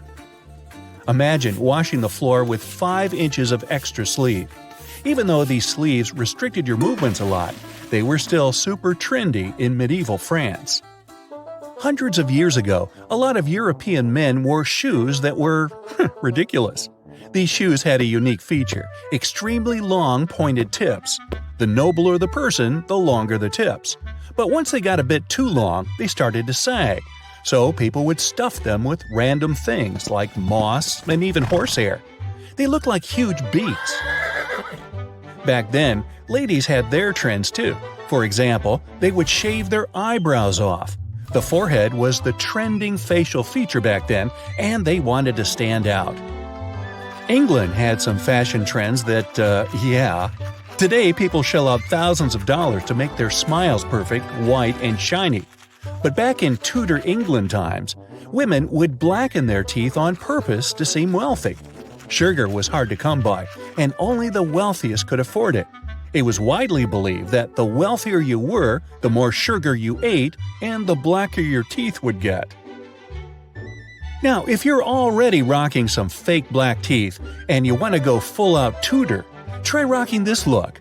Back in the 16th century, men and women would stuff their sleeves with cotton, wool, sawdust. Huh? It was basically an old-timey fake muscle shirt, like the one you bought to go out under that Superman outfit you made last year but never wore to go out trick-or-treating. The more sleeve stuffing you had, the stronger you looked. Some men would stuff their calf area, even their bellies, just to look more muscular. Now add a ruffle around your neck supported by a metal corset to keep it all looking tight, and voila! You're a true Tudor. Now, if you were from Venice in the 16th century, you had to get yourself a chapine. These uncomfortable-looking shoes were created for walking through mud, but the real reason they got popular was 500-year-old Venetian Instagram. The shoes made you look taller, and the taller you were, the more important you were. Fashionistas of the day would have portraits of themselves painted wearing those shoes. Hey, gotta make your friends jealous. Now, macaroni isn't just cheese's best friend. It was also a way to dress that meant you had some serious class. If you want to try macaroni style, make sure you live in the middle 18th century, have an enormous exaggerated Empire State Building-sized wig with a teeny tiny hat and a feather on top. Wear bright stockings, preferably striped. Wear pants, the tighter the better. Ideally, they should be just like leggings, but remember there was no Lycra back then. Round it all off with a walking cane. Oops, almost forgot. Get ready to be mocked for the next few decades, or even centuries. Hey, if you're humming Yankee Doodle to yourself right about now, you get it. In the 19th century, things did not get even a little bit less crazy. Excessively large ruffled dresses were hot, and by hot I mean they used to catch on fire all the time. Tests revealed that that type of dress could burn to ash in under a minute. Ruthless. Socks were made with aniline, which, just like it sounds, can be pretty bad for you. They used mercury too. Hats were made of fur, and hat makers would use mercury to stick the fur together to make felt. People who wore them inhaled toxic gases. Another toxic ingredient, because two just wasn't enough, was arsenic. In Victorian England, green clothing was achieved by long chemical treatments with large amounts of toxic dye. Green dresses were extremely pricey, so at least not everyone was getting exposed to it. To complete the look, stylists recommend dyeing your hair chestnut brown, the hottest color of the era. Sulfuric acid worked best and could turn even the blackest hair lighter. So, to recap, they used to put toxins and poisons all over themselves. On purpose. Victorian women wore dresses that made it almost impossible to sit or walk. They wore crazy heavy crinolines, basically a cage you wear to make your dress look bigger, and metal corsets with horsehair stuffing. Victorian men didn't have it much better. They would pin starched, unbendable collars to their shirts, and things could get pretty serious if you accidentally fell asleep wearing them. It's the 19th century in the USA, and they're using arsenic in their cosmetics. Manufacturers would add it to wafers, promising that their product would help get rid of any facial imperfections. The amount of arsenic they added did help clear the skin and make it paler, but veggies and fruit would have done the same job without being so dreadful for you. Radioactive cream didn't sound wild at all at the beginning of the 20th century. This radium-rich product was supposed to wipe away all your wrinkles and make anyone who used it look at least 20 years younger. Is this where the term "she has that healthy glow" comes from? Maybe the worst early 20th century fashion trend was the hobble skirt. It was designed to keep your legs almost tied together. They thought it would make your legs thinner. They were also a great way to cut costs by using less fabric. Wow, the things we've done for fashion. The most exciting accidental discovery I've made in my life was a $10 bill in my old winter jacket. Some folks are luckier though, as they find underground cities from centuries ago or make inventions that turn them into millionaires. Velcro was invented after a routine walk in the woods. Kellogg's cornflakes were inspired by a chipped tooth. and Plato saved a business empire from falling by chance. Back in 1998, electrical engineer John Williams found something that looked like an electrical plug sticking out of the ground. He started digging and noticed that it was stuck in a small rock. He found it in a rural location in North America, far from civilization, industrial complexes, airports, factories, and electronic plants. This piece of electronics embedded into a solid granite stone got the nickname Enigmalith and a price tag of $500,000. Some scientists are sure it's a big hoax and not a souvenir left by some visitors from space, as Williams claims. But the finder of the rock wanted to prove that it was a real piece of ancient technology, some sort of an electrical connector. If it's not a hoax, then this little find could be proof that humans, or some other civilization from the past, were way more advanced than we ever thought. They must have managed to invent a way to transmit electricity long before humans in the 19th century. He offered scientists to take a look at this find and establish what it really is without breaking the rock open, but there were no takers. Williams consulted an engineer and a geologist, and both confirmed there were no traces of glue on the electronic component. It hasn't been welded either, so it must be as old as the rock, which is around 100,000 years old, according to geological analysis. Dr. John Kellogg had a philosophy of biological living with regular exercise, massage, plenty of water, zero bad habits, caffeine, and no meat. At the end of the 19th century, he looked over a health institute in Michigan. He once whipped up a mix of flour, oats, and cornmeal. He thought that by baking whole grains at high temps, they'd be easier on the stomach and healthier overall. He baked the mix twice and first made cookies, but a patient chipped a tooth on that version. Then he decided to break it into small pieces. It's hard to pinpoint exactly how Kellogg cornflakes came to be, with so many versions of the story floating around. Kellogg's wife, Ella, and his brother Will both claim they played a role in creating the flakes, along with several other family members and sanitarium staff. The company lore says that it all went down one night in 1898, when some wheat-based cereal dough was left out too long, fermenting in the process. When rolled out thin, the slightly moldy dough turned into these perfect large thin flakes that got all crispy and yummy in the oven. Over the next few years, Will Kellogg kept tweaking the recipe and realized that corn, not wheat, made even crunchier, tastier flakes. His brand, Kellogg's Corn Flakes, has grown into a multi-billion-dollar company. Swiss engineer George de Mestral once went for a walk with his dog and came back with a concept that would later go to space. Once they got back from the woods, de Mestral noticed that his pants and his dog's fur were covered in the tiny barbs of the cocklebur plant. He examined the burrs under the microscope and noticed that they were shaped like tiny hooks that stuck to loops on clothes and fur. He decided to recreate that natural tech to design an extra strong fastener, one with many practical uses. He was testing different materials for his invention for so many years and finally settled on nylon. He also needed to design a special type of loom that could weave the fibers in the right size, shape, and density. It took de Mestral a total of 14 years until he introduced the world to Velcro, which means velvet and hook in French.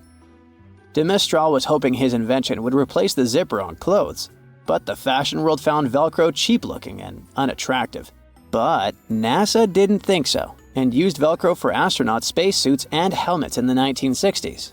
Now, Velcro is used everywhere, from footwear to toys to airline seat cushions. Before the middle of the 20th century, most homes were heated with coal. It left soot throughout the house, which was especially visible on wallpapers. Kutal Products was the largest company that sold wallpaper cleaner, but in the 50s, more and more people switched to gas, oil, and electricity, and the sooty buildup problem was mostly solved. The owner of Kutal Products was trying to save his business. Meanwhile, his sister-in-law read that wallpaper cleaner could be used to make holiday decorations.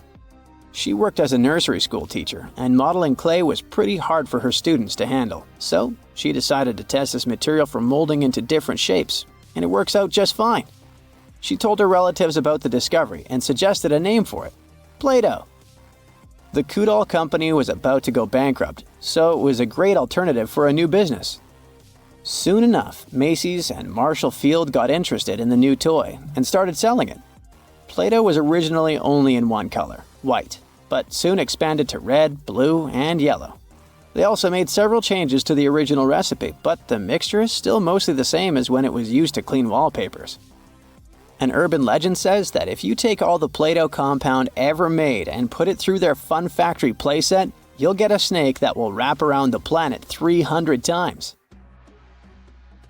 A man in Turkey was renovating his home when he knocked down a wall in his basement with a sledgehammer. He found a tunnel behind the wall that led to an ancient underground city. The tunnel led to more tunnels and then halls and chambers. It turned out to be a whole underground complex with 18 stories and without a single inhabitant, abandoned a long time ago. It was the city of DEBUNKED, built thousands of years ago, a home for up to 20,000 people. Whoever built it had great skill, and it's rather easy to build tunnels out of the soft rock, but cave-ins are a big risk. None of the floors at DEBUNKED have ever collapsed.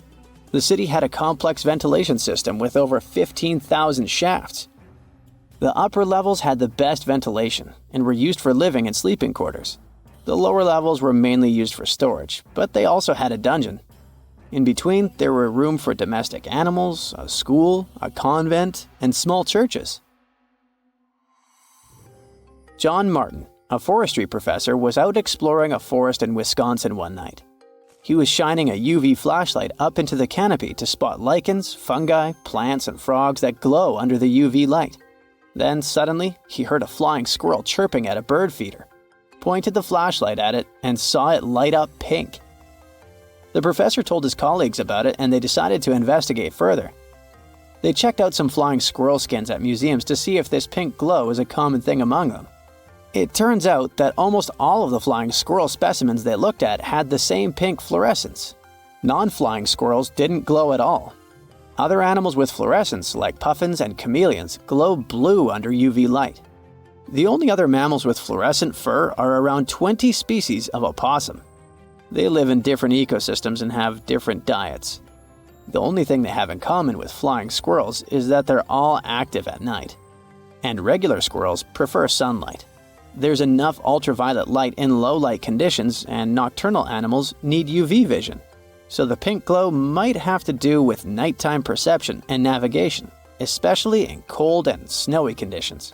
Or it could be a way for male flying squirrels to attract prospective mates. It could be a sort of mimicry. The Moai statues have been standing tall and proud for hundreds of years. Once people put an enormous effort into carving these grand sculptures, and then they just suddenly stopped making them. But why? Let's figure out this mystery. Easter Island, located 2,500 miles east of Tahiti, has an area of 63 square miles. To this day, it's one of the most isolated islands in the world. Once it was covered with forests, filled with different trees and ferns. But when the first humans came to the island around 400 CE,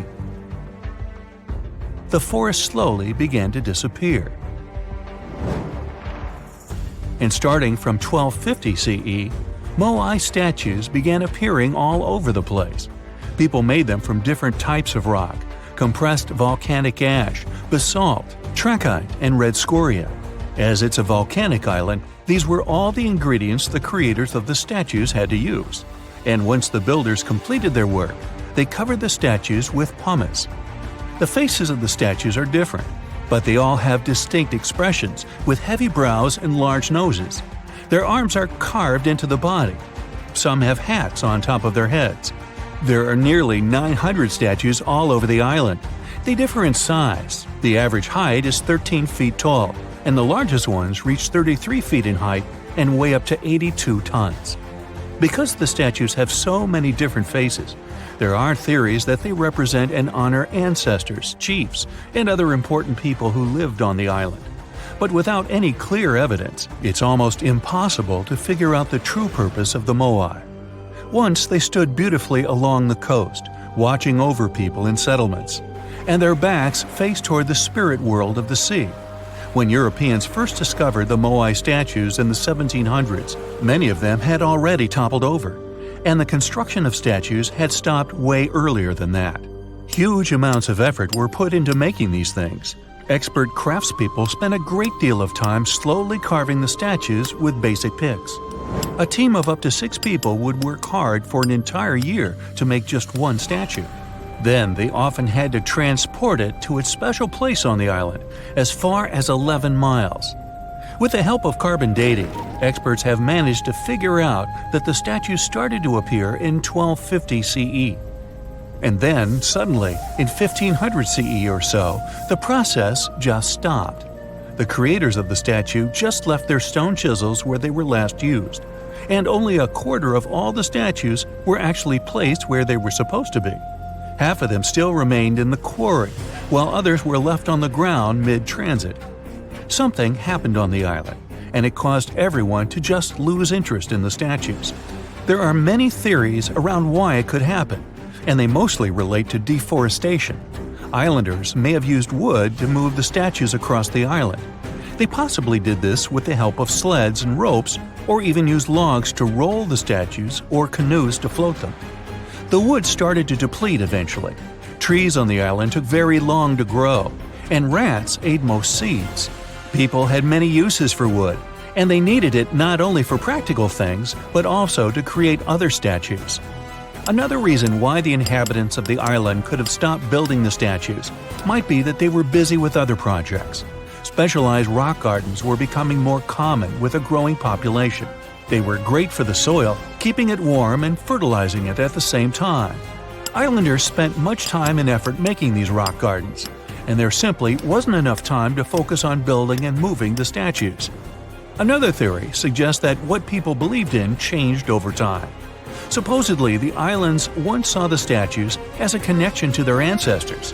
After some time, though, rituals depicting a show of strength and endurance became more widespread. And with these rituals, islanders started to carve images related to seabirds. Seabirds became the main animal on the island.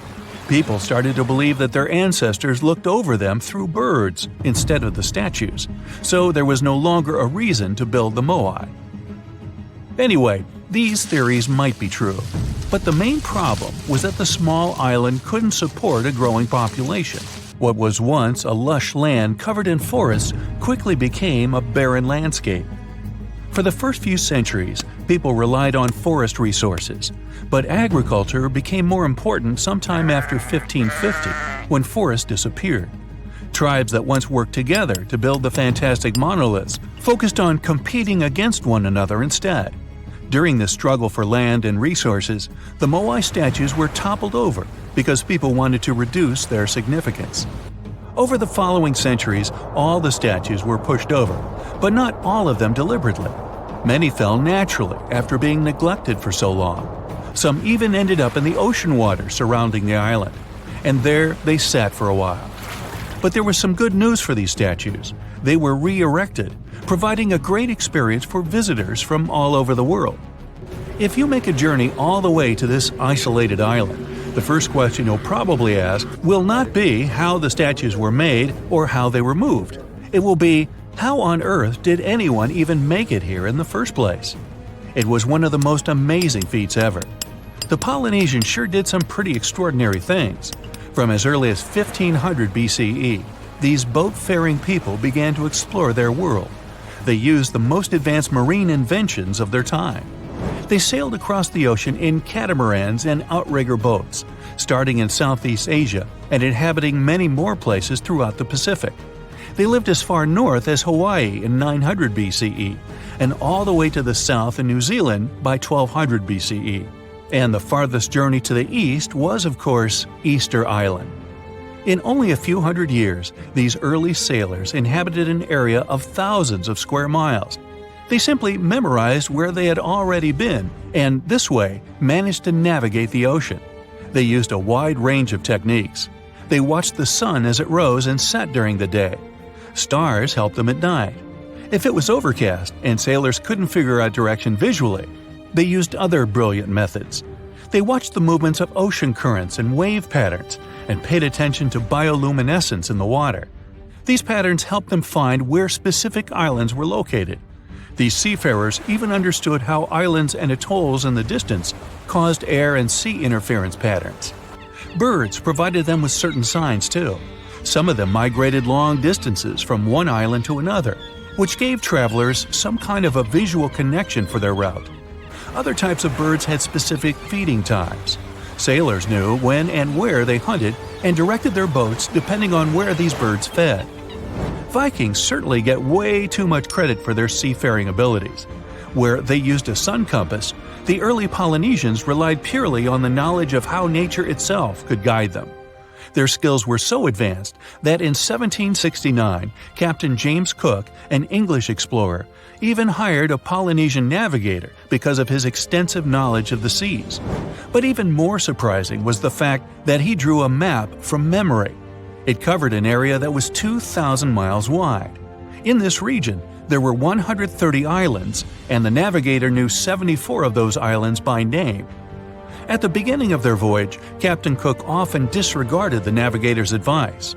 But toward the end of their journey, he was very impressed. He also recognized the Polynesians as possibly the most widespread nation on Earth.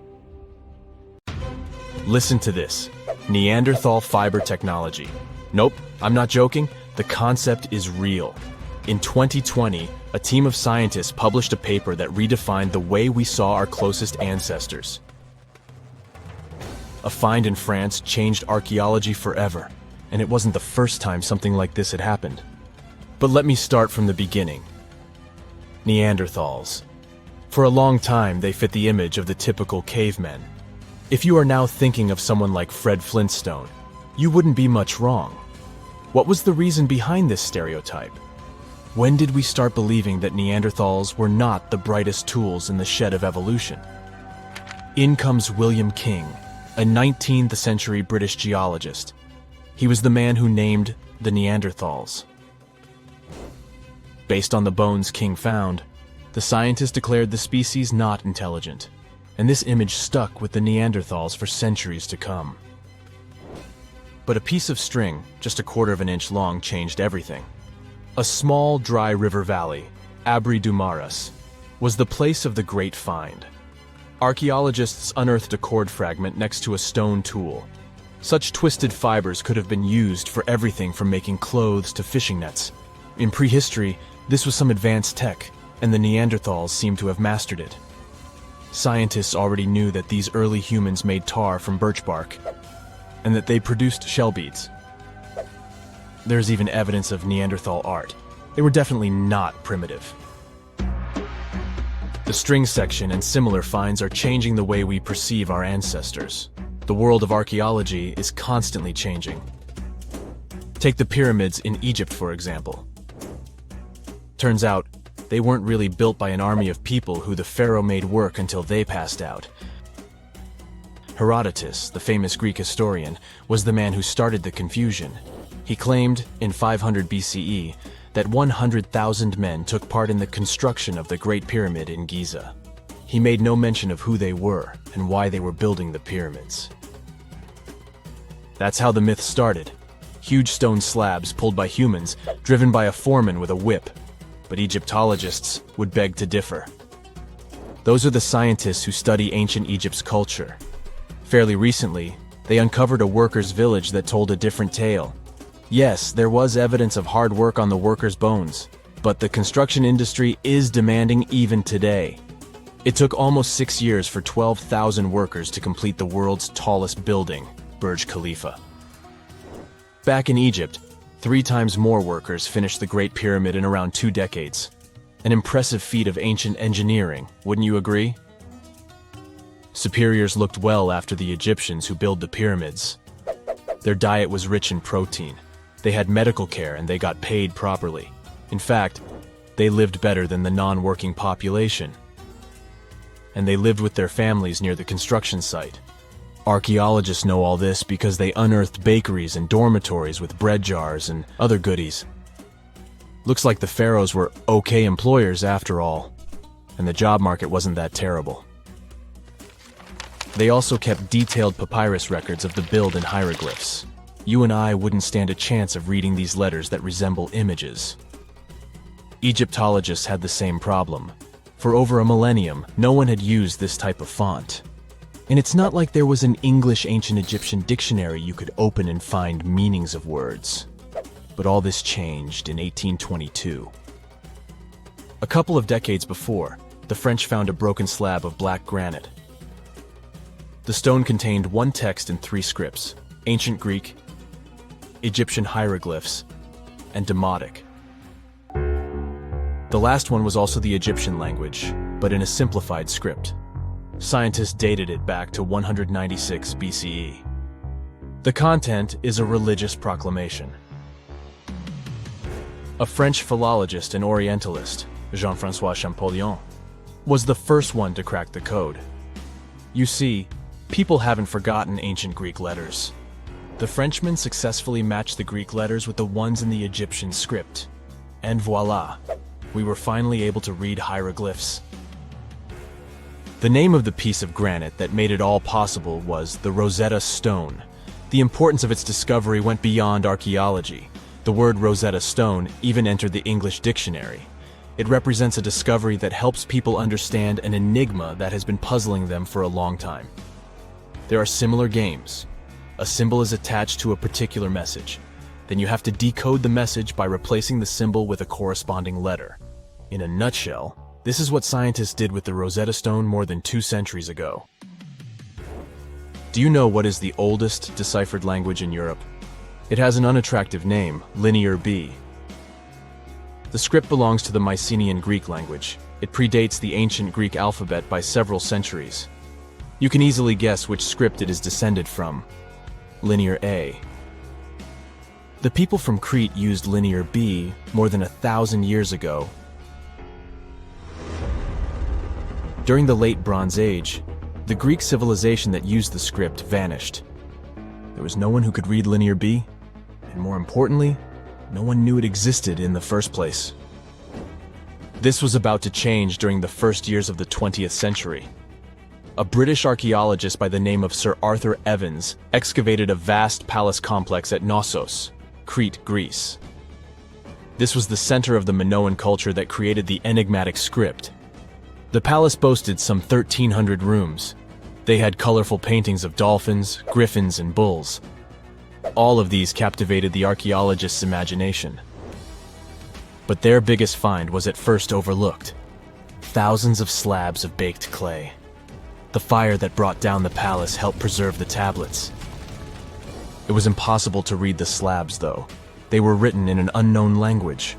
The scientific community had to wait for another half a century before Michael Ventris cracked the code. He was an English architect and cryptographer. Ventris studied Greek and Latin. While attending the famous archaeologist's lecture, the young man decided to solve the puzzle of Linear B once and for all. He managed to do so in 1952. One of Ventris's most amazing discoveries was that the script was an archaic form of Greek. But cryptology still hasn't solved the code of Linear A. This writing system will remain a mystery until a motivated young person like Michael Ventris comes along. They wouldn't have to be a professional archaeologist. Basil Brown certainly wasn't. Yet in 1939 he discovered the richest early medieval tomb in Europe. This happened in Sutton Hoo in the southeast of England. This wasn't an ordinary tomb made out of stone. It was a full-size ship, 3 times as long as a London double-decker bus. And that's not all. Apart from its main purpose, the ship was full of riches. Deluxe hanging bowls, feasting vessels, gold and dress accessories, and luxurious textiles were just some of the treasures found. Archaeologists were also amazed by the silverware from distant Byzantium. You probably know this city as Istanbul, Turkey. Even in our age, it's several days' drive from Sutton Hoo. Just imagine how much time and money it cost to import a silver plate in the 7th century. That's when the ship went down, according to archaeologists. The English couldn't have done it. At that time, there was no England. The people living in the British Isles at the time were the Anglo-Saxons. Perhaps the ship from the grassy mounds in Suffolk belonged to one of their kings? We will never know. The local acidic soil did away with any possible evidence, or no one laid there in the first place. It could have been a cenotaph, which is a monument constructed to honor an important person. The archaeologists still don't have a definite answer. But what they have found at Sutton Hoo shed light on the Dark Ages. Before the discovery of the ship, they knew little about what had been going on in Britain after the Romans left. Now, the image of the early Anglo-Saxon society was much clearer. Perhaps the English soil will be the site of the next great breakthrough in archaeology. Can you pronounce this name of the Aztec capital city? Yes, it's quite difficult to say in English and above my pay grade. Okay. It's Tenochtitlan.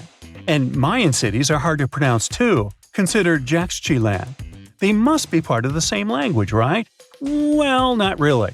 The Aztecs and the Mayas were among the most famous Mesoamerican peoples. That's present-day Central America.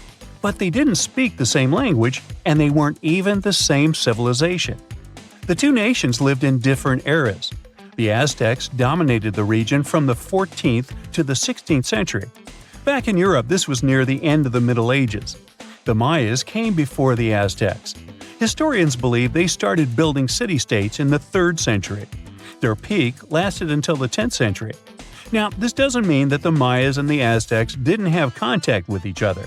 But at the time this happened, the Mayas were on a decline, so the Aztecs traded more with their descendants than with real Mayan people. The two civilizations didn't even live in the same place. The Aztecs built their cities in the north of what is today Mexico. The Mayas lived to the south of them in the Yucatan Peninsula. Yes, that's also in Mexico nowadays. But the Mayas inhabited parts of modern-day Guatemala and Belize as well, and they spoke a number of languages. There's a whole Mayan language family they spoke, not just one language. Some of those languages have survived through today.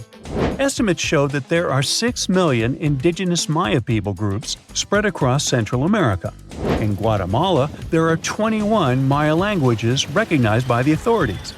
Further north, in Mexico, the number of official languages is 29. For the Aztecs, the situation is much simpler. They had a single language. It still has around 1.5 million native speakers, mostly in central Mexico. That's more than any other family of indigenous languages in the region. But is there a chance a speaker of Aztec languages can understand a speaker of the Maya language? Not by a long shot. The two languages are completely unrelated. In fact, they didn't even share the same writing systems. The Mayans were more advanced because they used hieroglyphs. Yep, like the ancient Egyptians. Instead of letters that make up words, ancient civilizations used tiny pictures to symbolize an object or a concept. When the Mayas wanted to write the word jaguar, for example, they would draw a small image of the animal. In total, their writing system had more than 800 characters like this one. Way too complicated compared to the modern way we write down words. But the Aztecs were one step behind the Mayas. They used pictograms and ideograms. Simply put, these are elaborate drawings that mark an object, animal, or concept. Compared to Mayan hieroglyphs, they aren't simple symbols anyone can draw, but true masterpieces of visual art. Only highly skilled painters could draw them. I don't say write because, technically, the Aztecs didn't have a writing system. So you could say that the Mayas were more advanced when it came to language. After all, they had the only known fully developed language in the Americas before the arrival of Europeans. But in terms of culture and economy, the two societies weren't that much different. Neither of them used work animals for agriculture and transport. The main crop for both peoples? You guessed it, corn. What they called maize. Christopher Columbus was the first to transport corn back to the old continent in 1493. The Mayans also cultivated sunflower, vanilla, and cotton. The Aztecs produced chili, beans, and squashes. When it comes to meat, the Aztecs were happy to catch fish and shrimp. The Mayans penned turkey, just like we do with chicken today. The Aztec society consisted of nobles and commoners, all led by an emperor. The Mayas mostly lived in independent city kingdoms, ruled by a king and his royal household. There were no wheeled vehicles in these civilizations. Aztec merchants traveled across Mesoamerica carrying goods on their backs. Not the most comfortable mode of transportation, definitely. We shouldn't think of Aztec roads as the ones we have today. They were narrower because they saw only foot traffic. Mayas used a similar road system that also included canoes. They wouldn't travel far from the coast, though. They carved out these vessels from large tree trunks. An average Mayan canoe was 50 feet long. That's the length of a modern-day yacht. The goods these Mayas traded ranged from salt to pearls. They considered meat a luxury good, together with gold, copper, and turquoise. And can you guess the currency of Mayan merchants? Let me give you a hint. It wasn't metal and paper like it is today, but cocoa beans. They had a fixed market price, which made them the ideal payment option. The situation in modern societies is not much different. Around 2/3 of all countries have pegged their currency to the US dollar. For Mesoamericans, cocoa beans were their green banknotes. The Aztecs used the same exact currency, but with a twist. They had something called axe money. One axe was worth 8,000 cacao seeds. I bet their exchange offices were fun places to work. When it comes to minerals, jade was highly esteemed in both cultures. The Mayas and the Aztecs made tools and ornaments from it. These peoples believed jade brought beauty and long life to the person who wore it. Their jade mines were located in present-day Guatemala. And remember that city from the beginning that we could hardly pronounce? The founding of the Aztec capital gives an insight into the belief system of the whole nation.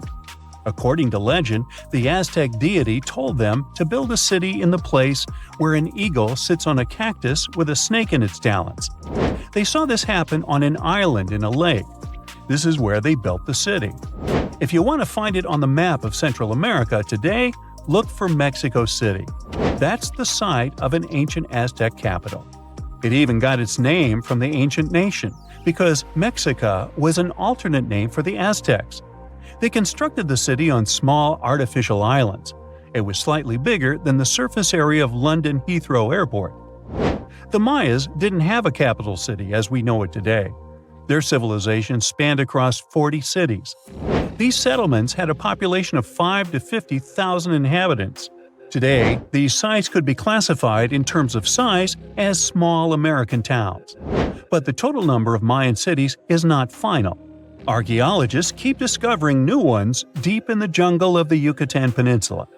Quite recently, researchers unearthed a new site in the southeast of Mexico. They found a number of stone columns and named the city after the Mayan word for it. Back in the day, the city was part of the central Maya lowlands. Today, this region is covered with thick jungle. The Maya abandoned their settlements in this area around the 8th and the 9th century. Historians still cannot agree on why this happened.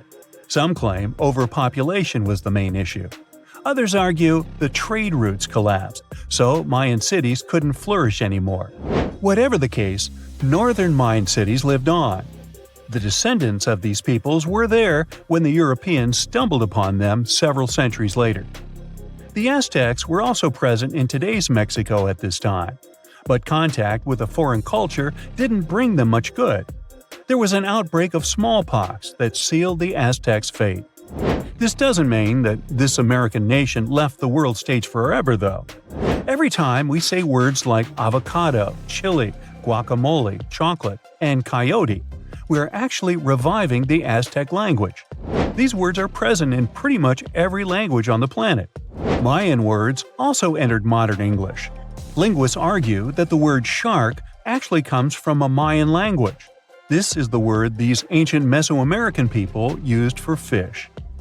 Both ancient civilizations left behind pyramids, and they look very similar in style. The only hint that can help you differentiate between them is that there are way more Mayan ruins that still exist today. Finally, regarding maize, or corn as we call it, there's a story among the Maya descendants that their process of harvesting corn back then was called amazing. Get it? Maize, corn? Okay, I made that up.